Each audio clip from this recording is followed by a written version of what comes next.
Në një ceremoni simbolike, Fatmir Tepelia u nderua me certifikat falënderimi nga kryetari i Këshillit Qarkut Shkodër Edmond Dou në një shenjë mirënjohje për kontributin e tij shumë vjeçar si nënpunësi më i vjetër i shërbimit civil në këtë institucion. Me rastin e daljes në pension, ky vlerësim vjen si një dëshmi e dekadave të punës së ndershme, profesionalizmit të lartë dhe korrektsisë së treguar në përmbushjen e detyrës, si dhe për virtytet njerëzore që kanë karakterizuar figurën e Tepelis ndër vite. Jena mbledh sot së bashku me kolegët e Këshillit Qarkut Shkodër në një ditë veçantë për të falendëruar kontributin 33 vjeçar të një kolegu ton, Zoti Fatmir Tepelia. Në shenjë mirënjohje, Këshilli i Qarkut Shkodër ka vendosur të akordojë një certifikat falënderimi me këtë motivacion.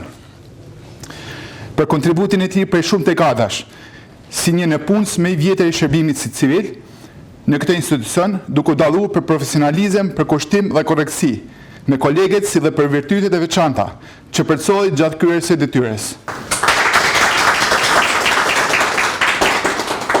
Besoj se është shembulli më i mirë për brezat për mu marrë, jo vetëm si koleg i nderuar, por për profesionalizmin e tij, për respektin e tij e për virtytet që ka përcjell kudo ka punuar në gjithë këto vite. Por kontributin më të madh ka Këshilli i Qarkut Shkodër, ku për 33 vite rresht është nëpunësi më i vjetër i shërbimit civil. Ju falenderojmë shumë, Zoti Fatmir, për kontributin tuaj. Faleminderit. Sot kam vetëm falënderime. Filloj nga Teresa Marubi, e cila ka qenë kryetaria me të cilën unë jam firmos për me ardhur në këtë institucion, dhe e mbylli me Zotin Edmond Dou, që organizon këtë, po i them, në ceremonia takim vlerësimit.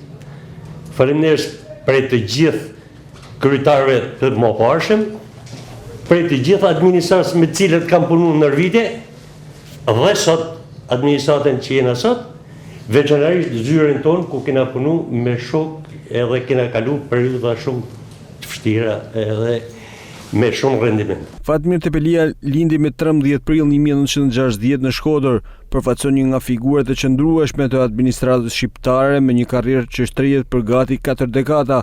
Pas përfundimit të studimeve në Universitetin e Tiranës në vitin 1985, ku u diplomua si inxhinier gjeodezie, ai i kushtoi jetën profesionit të tij me përkushtim dhe integritet. Në vitin 2001, me reformimin e pushtetit vendor dhe krijimin e strukturave të reja të Këshillit të Qarkut Shkodër, Fatmir Tepelia vijoi punën e tij në të njëjtën fushë, tashmë në nivel rajonal, si përgjegjës i sektorit të kadastrës dhe më pas si pjesëtar i drejtorisë të administrimit të mbrojtjes së tokës. Ai mbajti një rol kyç në ruajtjen e balancës midis zhvillimit urban dhe mbrojtjes së pronës publike e private.